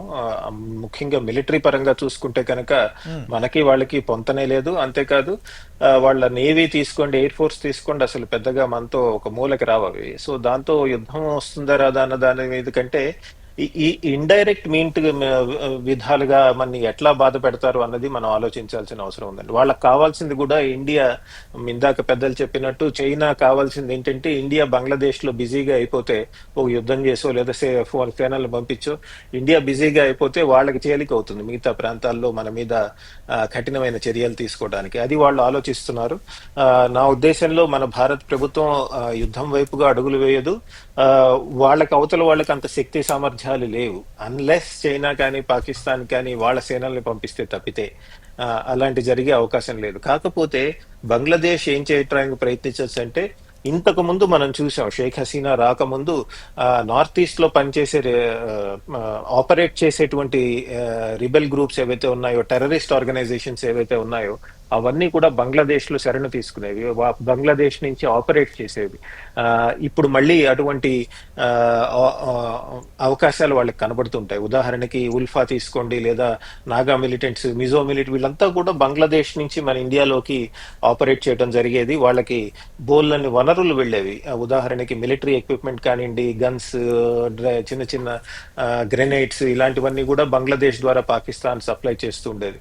అటువంటి సిచ్యువేషన్ మళ్ళీ రావచ్చండి. సెక్యూరిటీ పరంగా ఇంకో పెద్ద ఛాలెంజ్ ఏమొస్తుందంటే, సిలిగురి కారిడార్ ని మేము మూసేస్తాం, ఇది తీసుకుంటాం అని చెప్పడంతో పాటు బంగ్లాదేశ్ నాయకులు ఈ మధ్య కాలంలో వాళ్ళు తీస్తా రివర్ ప్రాజెక్ట్, అంటే సిలిగురి కారిడార్ కి దగ్గరగా వెళ్లేటువంటి నది తీస్తా ఏదైతే ఉందో, ఆ ప్రాజెక్ట్ రివర్ డెవలప్మెంట్ పేరిట చైనా కంపెనీకి ఇవ్వటానికి వాళ్ళు సుముఖత చూపిస్తున్నారు. ఈ మధ్య కాలంలో ఇచ్చేశారని కూడా వార్తలు వచ్చాయి. ఒకవేళ జరిగితే కనుక చైనీస్ పర్సోనెల్ సిలిగురి కారిడార్ కి చాలా దగ్గరగా పనిచేయడం జరుగుతుంది. మనకు తెలిసిందే, చైనీస్ వర్కర్స్ ఎవరైతే ఉంటారో వాళ్ళు కొంతమంది సివిలియన్స్ ఉంటారు, కొంతమంది రిటైర్ అయిన పిఎల్ఏ వాళ్ళు ఉంటారు. ఒక్కొక్కసారి పిఎల్ఏ వాళ్ళు కూడా డ్రెస్ మార్చుకుని ఇంజనీర్స్ గా, సివిలియన్స్ గా పనిచేస్తారని పేరు కూడా ఉంది. ఎంతవరకు వాస్తవం తెలియదు. సో ఒకవేళ అది కనుక జరిగితే అది మనకి ఇంకా చాలా ఇబ్బందికరంగా ఉంటుంది. అంతేకాదండి, మోంగ్లా పోర్ట్ అని ఉందండి. ఇప్పుడు మీరు షేక్ హసీనా ప్రభుత్వం కనుక తీసుకున్నట్టయితే, షేక్ హసీనా ప్రభుత్వం కూడా చైనాతో ఎంగేజ్ అయ్యేదండి, చైనాతో కలిసి పనిచేసేది. కానీ షేక్ హసీనా చాలా జాగ్రత్తగా వ్యవహరించింది. ఏంటి, స్ట్రాటజిక్ కాంపోనెంట్స్ ఏవైతే ఉంటాయి, అంటే పోర్ట్స్ కానీ, ఎయిర్పోర్ట్స్ కానీ, ఇవన్నీ కూడా ఆవిడ చైనాకి ఇవ్వలేదు. పవర్ సెక్టర్ ఇచ్చింది, రోడ్ సెక్టర్, బిల్డింగ్ బ్రిడ్జెస్, ఇవన్నీ కూడా చైనాతో కలిసి పనిచేసింది. కానీ పోర్ట్స్ ఇలాంటివి ఆవిడ ఇంతవరకు చైనాకి అందించలేదు. ఆ ఈ మధ్య కాలంలో మొహమ్మద్ యూనిస్ అధికారంలోకి వచ్చినప్పటి నుంచి మోంగ్లా పోర్ట్ దగ్గర చైనాకి పోర్ట్ కట్టే అవకాశాన్ని ఆయన కల్పిస్తున్నారు. అంతేకాదు చోటోగ్రామ్ అంటాం, అంటే ఒకప్పుడు చిటగాంగ్, చాలా నార్త్ ఈస్ట్ ఇండియాకి దగ్గరగా ఉంటుంది. ఆ పోర్ట్ కూడా బంగ్లాదేశ్ చైనాకి ఇస్తుందా అన్న అనుమానాలు ఈ మధ్య కాలంలో చాలా వ్యక్తమవుతున్నాయి. అంతేకాదండి, ఈ మధ్యకాలంలో మనం చూసాము, ఇందాక వక్తలు కూడా చెప్పినట్టు పాకిస్తాన్ చైనాతో కలిపి బంగ్లాదేశ్ ప్రభుత్వం పావులు కదుపుతోంది. కున్మింగ్ లో ఈ జూన్ లో కిందటి ఈ సంవత్సరం జూన్ 2025 లో ఒక మీటింగ్ జరిగింది. ఏంటా మీటింగ్, బంగ్లాదేశ్, పాకిస్తాన్, చైనా ఈ ముగ్గురు అధికారులు కలిసి కున్మింగ్ లో కూర్చుని చైనా ప్రావిన్స్, యునాన్ ప్రావిన్స్ క్యాపిటల్ అయినటువంటి కున్మింగ్ కూర్చుని వాళ్ళు చర్చలు జరిపారండి. అంటే సౌత్ ఏషియా రూపురేఖల్ని మార్చే విధంగా ఎలా ఉండాలి అనే మీటింగ్ వాళ్ళు ఒకటి పెట్టుకుని, దానిలో భారత్ ని పిలవటం జరగలేదు. ఈ ముగ్గురే ఒక ట్రైలాటరల్ మీటింగ్ చేసుకోవటం జరిగింది. అంటే బంగ్లాదేశ్ చిన్న పవర్ అయినప్పటికీ ఈ చైనా పాకిస్తాన్ తో కలిసి ఒక పెద్ద పాత్ర పోషించాలి, భారత్ ని ఇబ్బంది పెట్టాలి అన్న ఒక తపన మనం మొహమ్మద్ యూనిస్ ప్రభుత్వంలో ఖచ్చితంగా చూస్తున్నామండి. అంతేకాదు, ఇందాక పెద్దలు చెప్పినట్టు ఈ యొక్క ఇస్లామిక్ రిసర్జెన్స్ కూడా వస్తుంది బంగ్లాదేశ్ లో. ఎప్పటి నుంచో నెమ్మదిగా పెరిగింది, ఇందాక చెప్పినట్టు వక్తలు. ఇప్పుడు పూర్తి స్థాయిలో మనం చూస్తున్నాం. షేక్ హసీనా డిక్టటోరియల్, అథారిటేరియన్ అన్నారు, కానీ ఆవిడ ఇంత పెద్ద ఎత్తున మీడియా వాళ్ళ మీద దాడులు జరపటము, అసలు బిల్డింగ్సే తగలెట్టేయటం చేయలేదండి ఆవిడ. సో ఈ రోజు షేక్ హసీనా అన్డెమోక్రటిక్ అన్న వాళ్ళు ఏమి ఎక్కడ దాక్కున్నారో తెలియదు మనకి. వాళ్ళు వేసిన బాట ఇది, అది అందరూ ఎప్పటి నుంచో చెప్తున్నారండి. షేక్ హసీనా పడిపోయినప్పటి నుంచి బంగ్లాదేశ్ తీవ్రమైన ఆర్థిక ఇబ్బందుల్లో ఇరుక్కుంటుంది అని ఎప్పటి నుంచో చెప్పడం జరుగుతోంది. విచిత్రం ఏంటంటే, భారత్ మీద వ్యతిరేకమైన కమెంట్స్ చేసినప్పుడు, తర్వాత హై కమిషన్ మీద ప్రొటెస్ట్ మార్చ్ జరగటము, మిగతా వీసా సెంటర్స్ మీద దాడులు జరిగినప్పుడు మన Indian ministry of external affairs Bangladesh అంబాసిడర్ను పిలిచి ఇది ఇటువంటి చర్యలు మంచిది కాదు అని నిర్ద్వంద్వంగా చెప్పడం జరిగిందని. విచిత్రం ఇంకోటి ఏంటంటే, బంగ్లాదేశ్ ఫారెన్ సెక్రటరీ ఇవాళ మిగతా అంబాసిడర్స్, డిప్లొమాట్స్ అందరినీ పిలిచి మీరేం భయపడకండి, మేము మీకు సెక్యూరిటీ ఇస్తామని చెప్తున్నారండి. అంటే ఒక బంగ్లాదేశ్ ఫారెన్ సెక్రటరీ యూరోపియన్ దేశాలు మిగతా ఫారెన్ డిప్లొమాట్స్ ని పిలిచి మేము మీకు సెక్యూరిటీ ఇస్తాం, మీరు భయపడకండి అంటే సిచ్యువేషన్ ఎంత బ్యాడ్ గా ఉందో ఆయనే చెప్తున్నారండి. అందుకని ఒక యూరోపియన్ డిప్లొమాట్ అన్నారు, సెక్యూరిటీ సిచ్యువేషన్ చాలా తీవ్రంగా ఉంది, బంగ్లాదేశ్ ప్రభుత్వం సరి అయిన చర్యలు తీసుకోవాలి అని. ఈ ఆలోచన విధానం కనుక షేక్ హసీనా ప్రభుత్వం పడేసే ముందు ఉండుంటే బాగుండేది. వాళ్ళంతా ఏదో డెమోక్రసీ, అథారిటేరియనిజం అని ఇంకా ఈ దేశాన్ని ఇట్లా భ్రష్టు పట్టించడం జరుగుతుంది. సో ఇన్ని విధాలుగా చూసుకుంటే ఒక పక్కన చైనా, పాకిస్తాన్, మరో పక్కన భారత్ కి ఇబ్బందిగా ప్రవర్తించడము, మిలిటరీ బేసెస్ వచ్చే విధంగా అటు మోంగ్లా పోర్ట్ కానీ, చిటగాంగ్ పోర్ట్, చోటగ్రామ్ పోర్ట్ కానివ్వండి అక్కడ తీసుకురావటము, పెద్ద ఎత్తున వేరే దేశాల మిలిటరీస్ ఈ మధ్య కనపడుతున్నాయండి. కేవలం పాకిస్తాన్, చైనానే కాదు, మిగతా దేశాల వాళ్ళ మిలిటరీస్ కూడా ఈ మధ్య కాలంలో ఈ చిట్టగ్రామ్ అక్కడ కనపడటం జరుగుతోంది. అది కూడా మనకి మంచిది కాదండి. సో బంగ్లాదేశ్ యుద్ధం చేస్తుందా మన దాని మీద అనే ప్రశ్నకి ఇన్ని విధాలైనటువంటి పరిణామాల్లో చాలా చూస్ చేసుకుంటుంది బంగ్లాదేశ్. ఇటు బంగ్లాదేశ్ భారత్ ఎలా ఇబ్బంది పెట్టాలి యుద్ధం చేయకుండా అన్నది వాళ్ళ వ్యూహం అండి. ఇప్పటిదాకా అది వాళ్ళు ముందుకు తీసుకెళ్ళడం జరుగుతుంది. రైట్, చెప్పండి. Welcome back sir. Vinod Kumar గారు, ఒకటి ఇక్కడ హసీనాకు సంబంధించి మొదటి నుంచి బంగ్లాదేశ్ ఏదైతే ఉందో ఒకటే పాఠం పాడుతుంది, భారత్ అక్రమంగా ఉంచుకుంది, హసీనాకు రక్షణ కల్పిస్తుంది అనే పాయింట్. హసీనాను తిరిగి అప్పగించమని మొన్న హసీనా మీద కోర్టులో శిక్ష ఖరారు చేసిన తర్వాత కూడా హసీనాను అప్పగించమని. అంటే ఇటువంటి సిచ్యువేషన్లో రెండు దేశాలకు సంబంధించి మ్యూచువల్ రిలేషన్స్ ఏ విధంగా ఉంటే ఒకవేళ ఖచ్చితంగా మనం అప్పగించాలా, లేకపోతే దాని మీద ఏమన్నా ఇంటర్నేషనల్గా ఫైట్ చేసే ఛాన్సెస్ ఏమైనా ఉంటాయా బంగ్లాదేశ్కి? అవును, మీరు చక్కటి క్వశ్చన్ ఇప్పుడు వేసిందంటే గ్రౌజ్ వాళ్ళకి ఏంటంటే ఇప్పుడు భారతదేశం హసీనాను ప్రొటెక్ట్ చేస్తున్నది. హసీనా పోయి హాయిగా అది అసైలం తీసుకొని భారతదేశంలో ఉన్నది. అదే కాకుండా భారతదేశం భూమి నుంచి from the soil of India anti Bangladesh activities మొదలుపెట్టింది, ఈ స్టేట్మెంట్లు ఇచ్చేస్తుంది. ఇవన్నీ సరికాదు అని అఫ్కోర్స్ మనకు మన హై కమిషనర్ కూడా పిలిచి వాళ్ళ ఫారెన్ ఆఫీస్, వాళ్ళ గవర్నమెంట్ ఫ్యూ టైమ్స్ ఇలా చెప్పడం కూడా జరిగింది. తర్వాత అఫీషియల్గా కూడా ఎక్స్ట్రడైట్ చేయమని కూడా రిక్వెస్ట్ చేశారు వాళ్ళు. ఇప్పుడు బయలేటరల్ ట్రీటీస్లలో ఎక్స్ట్రడిషన్ ట్రీటీ కూడా వన్ ఆఫ్ దెమ్. సో ఆ ఎక్స్ట్రడిషన్ ట్రీటీలో కనుక మనకున్న టర్మ్స్ అండ్ కండిషన్స్ ప్రకారము ఎకనామిక్ అఫెండర్స్, క్రిమినల్స్ అటువంటి వాళ్ళు తలదాచుకున్నప్పుడు అది వాళ్ళు కనుక మనకు అంటే కన్సర్న్ కంట్రీకి ప్రూవ్ చేసి ఇలా ఇన్వాల్వ్ అయినట్టు వాళ్ళని పంపించండి అని అంటే తప్పకుండా పంపిస్తుంటారు. అలానే కాకుండా ఇప్పుడు మామూలుగా ఈవెన్ మన విజయ్ మల్లా కేసు ఇప్పుడు మనం అనుకుంటున్నాం కదా, అటువంటి ఎకనామిక్ అఫెండర్ అయినా కానీ మనం ఎక్స్ట్రడిషన్ ట్రీటీ మనకు యూకేకు ఉన్నదాన్ని కోట్ చేస్తుంటే వాళ్ళు ఎన్నెన్నో క్వశ్చన్లు వేశారు. ఈజ్ ఇట్ సేఫ్, ఈయన వెళ్ళిపోతే అక్కడ ప్రిజన్లో పెడతా అంటారు, అసలు ప్రిజనే సేఫా, ప్రిజన్ కండిషన్ బాగుందా, ఎన్నెన్నో అంటే మనం ఎన్నెన్నో చెప్తున్నాం. అంటే దాని ప్రకారం ఏంటంటే కోస్టల్ కంట్రీ సాటిస్ఫై కాకుండా ఈ పర్టికులర్లీ పొలిటికల్ బయస్డ్ అయిన ఈ డిసిషన్స్ వల్ల మనకేంటంటే అమెరికా అయినా జర్మనీ అయినా, నేను జర్మనీలో ఉన్నప్పుడు మన దేశం నుంచి వచ్చిన వాళ్ళంతా ఈ చాలామంది పొలిటికల్ పర్సిక్యూషన్ అవుతుంది మాకు అసలు ఏమేమని అప్లై చేసుకునేవాళ్ళు. ఇమ్మీడియట్గా వాళ్ళు ఓహో అసైలం పొలిటికల్ రీజన్ అలా ఇచ్చేవాళ్ళు. మనం కావాల్సుకొని ఎక్స్ట్రాడేట్ చేయమన్నా కానీ కెనడా నుంచి అయినా యూఎస్ నుంచి కానీ మనకు కొన్ని ఖాళిస్తాను అటువంటి యాక్టివిటీస్లు ఉన్న వాళ్ళు ఇప్పటిదాకా చేయలేదు. అవును, ఈవెన్ బయలెటరల్ ట్రీటీ ఉన్నా కానీ ఎక్స్ట్రాడిషన్. అందుకని మనం వాళ్ళు రిక్వెస్ట్ చేశారు కానీ మనం అంత ఎక్స్ట్రాడేట్ చేయలేదు, పంపించలేదు, అప్పగించలేదు. అదే గ్రౌజ్, అదే వాళ్ళ కోపం ఏంటంటే భారతదేశం షేక్ హసీనాకు సపోర్ట్ చేసి యాంటీ బంగ్లాదేశ్ యాక్టివిటీస్ అన్ని భారతదేశం భూమి మీద నుంచి షేక్ హసీనా నడిపిస్తున్నది. అందుకనే మనం యాంటీ ఇండియా సెంటిమెంట్ పెంచుకోవటం కాదు, ఇండియా ఇంట్రెస్ట్ని మనం అటాక్ చేయాలనేది. ఇండియా ఇంట్రెస్ట్ని అటాక్ చేయాలంటే మీరు ఇంతసేపు మనం మాట్లాడుకునేది ఏంటంటే డైరెక్ట్గా మిలిటరీ వైజ్, స్ట్రెంగ్త్ వైజ్ వాళ్ళు ఏం చేయలేవు, చిన్న కంట్రీ, అవన్నీ రిసోర్సెస్ లేవు. కానీ ప్రాక్సీ వార్ అంటే ఇప్పుడు ఈవెన్ పాకిస్తాన్ కూడా అదే కదా చేసేది. ఈజ్ నాట్ డైరెక్ట్ కన్ఫరంటేషన్లో వార్ చేసి గెలవటం అనేది కాదు, బట్ నాన్ స్టేట్ యాక్టర్స్ అనేది వీళ్ళందరినీ ఎలిమెంట్స్ ఏదైతే టెర్రరిస్ట్ని ఉపయోగించుకుంటారో అలానే ఇప్పుడు బంగ్లాదేశ్ కూడా అదే పద్ధతిలో వీళ్ళను ఇస్లామిస్టులు, రాడికలిస్టులు, ఫండమెంటలిస్టులు చేసి వాళ్ళని కూడా టెర్రరిస్ట్ హబ్గా తయారు కావచ్చు, ఆల్రెడీ తయారవుతుంది. సో దీన్ని యాంటీ ఇండియాగా ఉపయోగించుకొని పాకిస్తాన్ చాలా వరకు ప్రయత్నం చేస్తుంది. ఇప్పుడు పాకిస్తాన్లో ఉన్న జనరల్ ఏంటి, ఆయన ముల్లా మునీర్ అంటాం, ఆయన general Munir, field marshal Munir అనం. ఎందుకంటే ఆయన చేసేదంతా అదే ప్రీచింగ్, మసీదులో ప్రీచింగ్ కంటే ఇంకెక్కువ చేస్తాడు ఆయన వాళ్ళ సైన్యానితో మాట్లాడుతున్నప్పుడు. సో అటువంటి ముల్లా మునీర్ ఆధ్వర్యంలో ఉన్న చైనా మన సైన్యం బంగ్లాదేశ్ వాళ్ళ దగ్గరకు ఇప్పుడు ఎంతో కాలం తర్వాత దే ఆర్ ఇంటరాక్టింగ్. సో దాంతో ఏమవుతుందంటే వాళ్ళు పాకిస్తానీస్ ఏదైతే టాక్టిక్స్ యాంటీ ఇండియాకి ఎగనిస్ట్గా చేస్తున్నారో అదే పద్ధతిలో బంగ్లాదేశ్ నుంచి కూడా జరిగే అవకాశం అయితే ఉన్నది. సో ఇక్కడ ఇంప్లిమెంట్ చేస్తారు. సో చైనా హ్యాపీయెస్ట్ అన్నట్టు, అటు పాకిస్తాను ఇటు బంగ్లాదేశ్ ఈ రెండు కంట్రీస్ను ప్రాక్సీగా అది కూడా ఉపయోగించుకుంటుంది. అవును, యాక్చువల్గా మొన్న వాళ్ళు పంపించిన ఆర్మమెంట్స్ ఏదైతే ఉన్నాయో, గన్స్ అయినా కానీ, మిసైల్స్ అయినా కానీ, చైనా నుంచి జెట్స్ అయినా, ఫైటర్ జెట్స్ అయినా అవన్నీ టెస్ట్ చేసుకుంటున్నారు వాళ్ళు.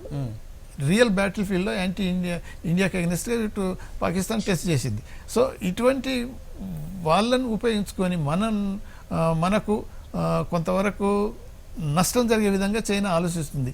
ఒకవేళ వర్స్ట్ కమ్ వర్స్ట్ ఏదన్నా ఇటువంటి పరిస్థితులు ఏమిటంటే బంగ్లాదేశ్ ఇలాంటి ఉన్నది కాబట్టి ఒక స్టేజ్కి వస్తే మళ్ళీ పాకిస్తానే స్టార్ట్ చేస్తుంది యాంటీ ఇండియా యాక్టివిటీ స్టార్ట్ చేసి, అప్పుడు ఏం చేస్తుంది, 3 ఫ్రంట్ అంటది. పాకిస్తాన్ నుంచి వచ్చేస్తుంది, బంగ్లాదేశ్ నుంచి వీళ్ళు చేస్తారు, చైనా అక్కడి నుంచి మొదలు పెట్టేస్తుంది. సో అటువంటి పరిస్థితి వచ్చే ప్రమాదం ఉన్నది కాబట్టి మనం చాలా వరకు ఇప్పుడు షేక్ హసీనాకు మనం ఏదో ఇచ్చాము, బట్ దాన్ని మనం డిప్లొమాటిక్గా కొంతవరకు అక్కడున్న అదర్ పొలిటికల్ పార్టీస్ ఇప్పుడు అవామీ లీగ్ తప్ప మిగతా వాళ్ళు ఎవరైనా కానీ ప్రో ఇండియాగా లేరు. సో అందుకనే మనమంతా అంటే we have put all our eggs in one బాస్కెటా అనే ఆలోచన కూడా చేసుకోవాల్సి వచ్చిన టైం ఇది. సో దీన్ని అందుకనే యాంటీ ఇండియా సెంటిమెంట్ ఇంకా పెరుగుతుంది కానీ తగ్గదు. సో ఇటువంటి అప్పుడు మనమే కాకుండా ఇప్పుడు America interest America, so background లో చైనా కూడా ప్రొవోక్ చేస్తుంది కాబట్టి ఖచ్చితంగా పర్సెంట్ పెరుగుతుంది ఖచ్చితంగా మీరు అన్నట్టు. అదే అందుకని మనం ఇంకా ఇప్పుడు ఎకనామిక్ గా బంగ్లాదేశ్ కు మనం ఎంతో హెల్ప్ చేస్తున్నాం, కానీ మళ్ళీ మన మీదనే రివర్స్ వస్తున్నారు, యాంటీ ఇండియాగానే తయారవుతున్నారు. సో అవును సార్, ఒక విషయం ఎకనామికల్గా ఇక్కడ మన ఎనర్జీకి సంబంధించి కానీ ఫుడ్ సంబంధించి కానీ చాలా ఎక్స్పోర్ట్స్ మన దగ్గర నుంచి అక్కడ వెళ్తాయి. అంటే ఇట్లాంటి సమయంలో ఏదైతే పాకిస్తాన్ ఇష్యూ వచ్చినప్పుడు సింధు జలాలు కటిఫ్ అన్నది ఒక పాయింట్ తెరపైకి వచ్చిన నేపథ్యంలో ఇక్కడ ఇటువంటి ఏదైనా మనం క్లోజ్ చేసే ఛాన్సెస్ ఏమైనా ఉన్నాయా?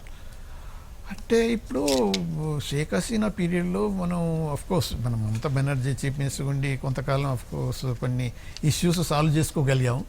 ఆ టెరిటోరియల్ కొన్ని డిస్ప్యూట్స్ లాగా ఉన్నా కూడా గివ్ అండ్ టేక్ పద్ధతిలో ఉన్న ఏరియాస్ని మనం చేసుకోగలిగాము. అవన్నీ ఇప్పుడు ఈ యూనస్ ఈ తర్వాత ఈ ఫండమెంటలిస్ట్ మళ్ళీ వచ్చి రివర్స్ చేద్దామని ఆలోచన పెడుతున్నారు. సో దానివల్ల మనకు జరిగే నష్టం కంటే వాళ్ళకి ఎక్కువ ఉంటుంది.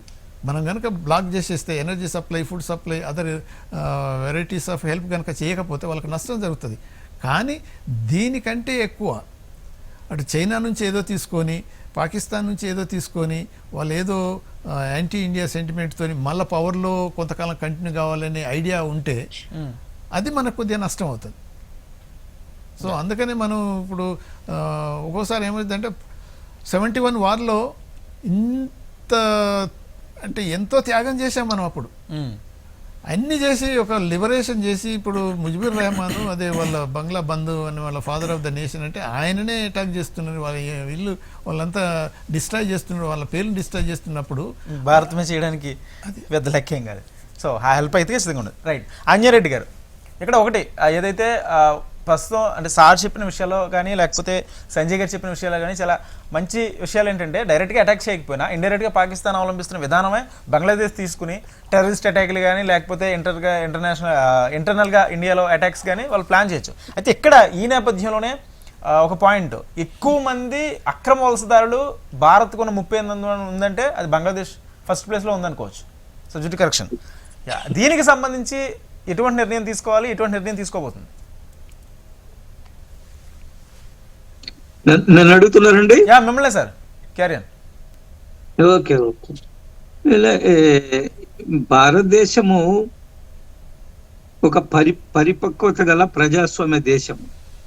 భారతదేశం ఏ నిర్ణయం తీసుకున్నా ఫస్ట్ భారతదేశ ప్రయోజనాలు, తర్వాత పక్క దేశాల ప్రయోజనాలు. మనకు తెలుసు, మన చరిత్ర మొత్తం మీరు పరిశీలించే భారతదేశ చరిత్ర, పెద్దలు ఉన్నారో వాడికి తెలియదు కాదు. మనం ఏ రోజు కూడా ఎవరి మీద అనవసరంగా అక్రమంగా దాడి చేసేది, ఏ దేశం మీద దాడి చేయలేదు. మన వందల భారతదేశ చరిత్రలో మీరు చూసుకోండి, ఎవరిని మనం దాడి చేయలేదు. మన మీద మనమే అనేక దాడులకు గురయ్యాం. మనం చూసాం ఆఫ్ఘనిస్తాన్ లో తాలిబాన్లు వచ్చిన తర్వాత ఆఫ్ఘనిస్తాన్ అధ్యక్షుడు భారతదేశానికి పారిపోయి వచ్చాడు. ఆఫ్ఘన్ అధ్యక్షుడికి మనం ఇక్కడ కల్పించాం, ఆయన శరణార్థిగా వచ్చినప్పుడు ఆయనకు అన్ని వస్తువులు కల్పించాం. తాలిబాన్లు ఆక్రమించిన తర్వాత ఇక్కడ తమాషా ఏమిటంటే రాజేంద్ర గారు, తాలిబాన్లు చాలా షరియట్లా లేదా ఇంకేదో చాలా తీవ్రంగా వాళ్ళు చేస్తుంటారు, బహిరంగ శిక్షలు వేస్తుంటారు, మహిళల్ని ఉరిదీస్తుంటారు, అన్ని చేస్తుంటారు. వాళ్ళే ఈరోజు భారతదేశంతో మంచి సంబంధాలు కొనసాగించడానికి ప్రయత్నం చేస్తున్నారు. ఈ మధ్య కాలంలోనే తాలిబాన్ మంత్రి భారతదేశానికి వచ్చి భారతదేశ నాయకులతో మాట్లాడడం జరిగింది. అంత తీవ్రమైన ఆ రిలీజియస్ మైండ్ సెట్ ఉండే వ్యక్తులే మారి ఈరోజు భారతదేశంతో సత్సంబంధాల కోసం ప్రయత్నం చేస్తున్న ఈ సమయంలో మన పొరుగు దేశంలో మన ద్వారా పెద్ద ఎత్తున సహాయం పొందుతున్నారు. ఒకప్పుడు మన దేశంలో భాగస్వాములైన బంగ్లాదేశ్ వ్యవహరిస్తున్న తీరును చూస్తుంటే మనకి చాలా ఆందోళన కలుగుతుంది, చాలా ఆశ్చర్యం కూడా వేస్తుంది. ఈరోజు షేక్ హసీనా గారు పెద్దలు చెప్పారు, మనం ఎక్స్ట్రాడిషన్ ట్రీటీ ఉందా లేదా అనేది పక్కన పెడితే ఈరోజు ఆమె మీద ఉరిశిక్ష విధించారు కదా అబ్జెన్స్ లో. అది ట్రైన్ న్యాయంగా జరిగినట్టు ఆ ట్రైన్ ఆ మీద ఆరోపణలు చేసి అక్కడ సర్వోన్నత న్యాయస్థానం షేక్ హసీనా గారికి ఉరిశిక్ష విధించారు. మనం చూస్తున్నాం, మనం కొన్ని పద్ధతులు ఉంటాయి. ఆయన ఏ విధమైన నేరం చేశారు, ఆయన టెర్రరిస్ట్ అయితే, ఉగ్రవాది అయితే, తీవ్రవాద లేదా ఆర్థిక నేరగాళ్ళ అయినప్పుడు కొన్ని ట్రీటీల ప్రకారం మనం అప్పచెప్పాల్సి ఉంటుంది. అన్ని ప్రూవ్ చేసిన తర్వాత నాకు ఇక్కడ పెద్దలు కూడా చెప్పారు, నీరవ్ మోడీ విషయం కానివ్వండి లేదా మాల్యా విషయం కానివ్వండి, ఏ విధంగా వాళ్ళు చట్టాలను అడ్డం పెట్టుకొని అక్కడ ఉంటున్నారు. అదే సమయంలో కొన్ని ప్రశ్నలు ఆ దేశాల వాళ్ళు కూడా ప్రశ్నలు వేస్తున్నారు. ఈ మధ్యకాలం మనం చూసాం, అగస్టా వెస్ట్లాండ్ దాంట్లో కుంభకోణంలో ఉన్న అతన్ని మనం అవినీతి చేసిన అతను తీసుకొచ్చి భారతదేశంలో ఈరోజు జైల్లోనే ఉన్నాడు ఆయన. కానీ బంగ్లాదేశ్ ఈ ఒక ప్రధానమంత్రి అనేక సంవత్సరాలు ప్రధానమంత్రిగా చేసింది, ఎలక్టెడ్ ప్రజాస్వామ్యబద్ధంగా ఎన్నికైన ప్రధానమంత్రి ఆమె, బంగ్లాదేశ్ ప్రజలకు ప్రాతినిధ్యం వహిస్తుంది. ఆమెని భారతదేశానికి వస్తే అప్పచెప్పలేదు కాబట్టి భారతదేశం మీద చాలా తీవ్రంగా కోపంగా ఉన్నాం. భారతదేశాన్ని ఒక్క రోజు కూడా నిలబడలేరు. పెద్దలు చెప్పారు, భారతదేశ యుద్ధానికి వస్తే ఆఫ్టర్ ఆల్ 17-18 కోట్ల మంది వాళ్ళు, మనం 140-150 కోట్ల మంది. మన మిలిటరీ శక్తి, మన పవర్, మన త్రివిధ దళాల శక్తి, మన యొక్క మిలిటరీ కమిట్మెంట్ ముందు ఒక్క రోజునే నిలబడలేరు. కానీ కుట్రలు చేస్తారు. మీరు చెప్పినట్టుగా డైరెక్ట్ గా నిలబడలేకపోయినా ప్రత్యక్షం చేయడానికి వాళ్ళు అసలు ఏమి చేయలేరు. ఇక్కడ మనం స్ట్రాంగ్ గా రక్షణ వ్యవస్థ కానీ నిఘా వ్యవస్థ కానీ చాలా స్ట్రాంగ్ గా ఉండాల్సిన పరిస్థితి కనిపిస్తుంది.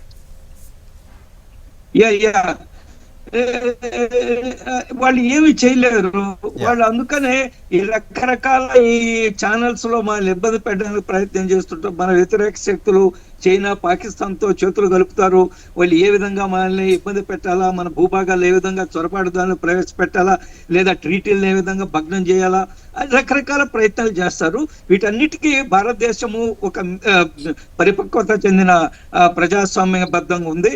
మనం ఒకసారి చూడండి, మన చరిత్ర ఒకసారి చూడండి. ప్రతిపక్షంగానే అధికార పక్షంలో మనం అనేక 80 సంవత్సరాల ఈ యొక్క మనం స్వతంత్ర భారతదేశంలో ఏ ప్రతిపక్ష నాయకుడైనా ఇతర దేశాలకు వెళ్ళి అసైలం కోరాడండి? నాకు భారతదేశంలో నాకు ప్రాణహాని ఉంది అని ఏ రాజకీయ నాయకుడైనా కేసులు ఎదుర్కొన్నారు. ఇక్కడ అవినీతి ఆరోపణలు వచ్చినా ఎవరు వచ్చినా కేసులు ఎదుర్కొన్నారు, ప్రజాస్వామ్యబద్ధంగా ఫైట్ చేశారు. కానీ భారతదేశం నుంచి ఇంకొక దేశానికి వెళ్ళి నాకు రాజకీయ పునరావాసం కల్పించండి, అక్కడ నేను బతకలేకుండా నాకు చెప్పుకోలేవని ఎవరు కూడా అదే భారతదేశం ఒక గొప్పతనం, భారతదేశం ఒక కల్చర్. Okay sir. ఈరోజు బంగ్లాదేశ్ పాకిస్తాన్ అట్లా లేదు కదా. ఆ దేశం నుంచి ఆ అవును, దేశంలో అవును, పారిపోతారు, ఇతర దేశాల్లో తలదాల్చుకుంటారు, రాజకీయ దానికో అసైలం కోసం అక్కడ ఉంటారు. అందువల్ల నేను ఏమంటున్నా అంటే బంగ్లాదేశ్ బుద్ధి తెచ్చుకొని సక్రమంగా ఉంటే Right. ఒక దేశంగా ఉంటుంది. లేకుంటే ఇట్నే తోకాడిస్తూ వస్తే ప్రపంచ పటంలో బంగ్లాదేశ్ ఒక దేశంగా ఉంటుందని నేను అనుకోవడం లేదు. రైట్. సంజయ్ గారు సార్ ఫైనల్ గా ఏం చెప్తారు? ఒకటే ఒకటే క్వశ్చన్ ఏంటంటే, ఇప్పటివరకు మనం డిస్కస్ చేసిన విషయాల్లో ఏదైతే డైరెక్ట్ గా ఫైట్ చేయలేకపోయినా మీరు చెప్పినట్టు కానీ లేకపోతే సార్ చెప్పినట్టు కానీ మన లోపల ఇంటర్నల్ గా ఏదైనా ఇష్యూస్ క్రియేట్ చేయడం, అలర్లు క్రియేట్ చేయడానికి ఛాన్సెస్ కొంచెం ఉన్నాయి. అయితే ఇక్కడ ఒకటి అక్రమ వలసదారుల బెడత చాలా ఖచ్చితంగా ఎక్కువ ఉంది. మాట్లాడుకోవాల్సిన విషయం ఏంటంటే, భారత్ లో బంగ్లాదేశీల వలస ఎక్కడ పడితే అక్కడ కనిపిస్తూ ఉన్నారు, ఎక్కడ పడితే అక్కడ మన ఎన్ఐఏ టీమ్స్ కానీ లేకపోతే పోలీసులు కానీ పట్టుకుంటానే ఉంటున్నారు. సో దాన్ని ఎలా కంట్రోల్ చేయాలి ఫస్ట్ పాయింట్? అంటే బార్డర్ ఫెన్సింగ్ ఇలాంటివి చేయటం జరుగుతోందండి పెద్ద ఎత్తున. కొన్ని ప్రాంతాల్లో ఈ రోజుకి చేయలేకపోతున్నాము. ఎందుకంటే కొంత జాగ్రఫీ ఛాలెంజెస్ కూడా ఉన్నాయండి. ఇప్పుడు ఒక నది, ఇక్కడ ఉన్న నదులు ఏవైతే ఉన్నాయో టెరిటరీ మార్చుకుంటూ ఉంటాయి, అంటే ప్రవాహ శైలి మారుతూ ఉంటాయి. దాంతో ఏమవుతుందంటే బార్డర్ ఫెన్సింగ్ చేయటం కష్టం అవుతూ ఉంటుంది. కొన్ని రాజకీయ కారణాలు కూడా ఉన్నాయి. అవన్నీ కూడా మనం ఖచ్చితంగా పరిగణలోకి తీసుకోవాలి. పెద్ద ఎత్తున మనం నిఘా టీమ్స్ ని ఏర్పాటు చేసుకోవాల్సిన అవసరం ఎంతైనా ఉందండి. ఎందుకంటే ఇప్పుడు టెర్రరిజం అనేది కేవలం పాకిస్తాన్ నుంచే రావట్లేదండి. టెర్రరిజం అనేది రేపు పాకిస్తాన్ లో ఉద్భవించిన బంగ్లాదేశ్ మనలోకి వచ్చే అవకాశం ఉంది. సో అది మనం చాలా జాగ్రత్తగా యాక్ట్ చేయాల్సి ఉంటుంది. ఇందాక మీరు చెప్పిన కొన్ని అంశాల్లో ఇప్పుడు ఎక్స్ట్రడిషన్ ట్రీటీ ఉందండి. ఆర్టికల్ 6 2013 లో మనకి ఇండియాకి బంగ్లాదేశ్ కి మధ్య జరిగిన ఎక్స్ట్రడిషన్ ట్రీటీ, ఇందాక పెద్దలు అంబాసిడర్ గారు చెప్పినట్టు ఆర్టికల్ 6 ప్రకారము రాజకీయ నేరాలకి వాటికి పొలిటికల్ రీజన్స్ ఉంటే కనుక మనం ఎక్స్ట్రడిషన్ చేయాల్సిన అవసరం లేదు అని క్లియర్ గా ఉందండి. అందుకని ఏం చేసిందంటే బంగ్లాదేశ్ యూనిస్ గవర్నమెంట్ ఆవిడ హత్య చేసింది కాబట్టి ఆవిడకి ఉరిశిక్ష విధించడం జరిగింది కదా. సో దాని ప్రకారంగా అడుగుతోందండి. అది కూడా రాజకీయంగానే చూస్తున్నాం మనం, అది రాజకీయంగానే మీరు చేస్తున్నారని చెప్పడం జరుగుతోందండి. ఉదాహరణకి ఈ రోజు నిన్నో మన ఒక ఫిషర్ మ్యాన్ ని చనిపోవడం జరిగింది. అది మొహమ్మద్ యూనిసే పర్సనల్ గా కారణం అని మనం వాళ్ళని ఎక్స్ట్రడిషన్ అడగచ్చా? అంటే రాజకీయంగా అడగాలంటే ఏదైనా చేయొచ్చండి. సో అదొక డైమెన్షన్. మీరు ఇంకో మంచి ప్రశ్న అడిగింది ఏంటంటే ఆర్థికంగా వీళ్ళని ఎలా ఇబ్బంది పెట్టచ్చు అన్నది. మనకి బంగ్లాదేశ్ కి కనుక ట్రేడ్ తీసుకుంటే కనుక దాదాపు $13 బిలియన్ ఉందండి. మన వైపు నుంచి ఎక్స్పోర్ట్స్ కనుక తీసుకుంటే అవి పెద్ద ఎత్తున కాటన్ వెళ్తుందండి. మన దేశం నుంచి కాటన్ తీసుకెళ్లి బంగ్లాదేశ్ దాన్ని టెక్స్టైల్స్ గా మార్చి వేరే దేశాలకు పంపిస్తుందండి. So Bangladesh is the textile exporting country. పెద్ద ఎత్తున టెక్స్టైల్స్, బట్టలు, దుస్తులు ఇవన్నీ కూడా పెద్ద ఎత్తున ఎక్స్పోర్ట్ చేస్తుంది. కానీ కాటన్ ఇండియా నుంచి వెళ్తుంది. ఈ మధ్య కాలంలో బంగ్లాదేశ్ లో జరుగుతున్న అలజడుల వల్ల ఆల్రెడీ కొన్ని కంపెనీస్ ఇండియన్ కంపెనీస్ కి ఆర్డర్స్ ఇవ్వటం మొదలెట్టాయి. యూరోపియన్ కంపెనీస్ కానివ్వండి, అమెరికన్ కంపెనీస్ కానివ్వండి, ఆల్రెడీ వాళ్ళు మనకి ఇవ్వటం జరుగుతోంది. దాని వల్ల బంగ్లాదేశ్ టెక్స్టైల్ ఇండస్ట్రీ కొద్దిగా ఇబ్బంది పడుతుంది. ఇంకోటి ఏంటంటే బంగ్లాదేశ్ ఏదైతే ఎక్స్పోర్ట్ చేస్తుందో వేరే దేశాలకి, వాళ్ళకి పోర్ట్ ఫెసిలిటీస్ సరిగ్గా లేవు కాబట్టి రోడ్డు కానివ్వండి, రైలు మార్గాన కానివ్వండి మన పోర్ట్స్ కి పంపించి మన పోర్ట్స్ నుంచి వాళ్ళు ఎక్స్పోర్ట్ చేస్తారండి. ఎయిర్పోర్ట్స్ కానివ్వండి, సీ పోర్ట్స్ కానివ్వండి, సముద్ర జలం కానివ్వండి, ఆకాశ మార్గంగా కానీ వాళ్ళు ఎక్స్పోర్ట్ చేయడం జరుగుతుంది. ఆల్రెడీ మనం అది ఆపేసాం. ఏమని చెప్పామంటే మాకే ఎక్స్పోర్ట్స్ ఎక్కువయ్యాయి ఈ మధ్య కాలంలో, మా ఆర్థికంగా మేము బలపడుతున్నాం కాబట్టి వేరే దేశాలది ఎక్స్పోర్ట్ చేసే కెపాసిటీ మాకు ఇబ్బందిగా ఉంది కాబట్టి మీవి తీసుకోమని చెప్పడం జరిగిందండి. తర్వాత ఇవన్నీ కూడా మనం గ్రేడెడ్ స్టెప్స్ లో తీసుకోవడం జరుగుతుందండి. ఆల్రెడీ వాళ్ళ ఎక్స్పోర్ట్స్ కి ఇబ్బందిగా ఉంది. తర్వాత కాటన్ మన వైపు నుంచే వెళ్తుంది. ఆల్రెడీ అక్కడ ఉన్న టెక్స్టైల్ ఇండస్ట్రీ ఇటు వస్తుంది.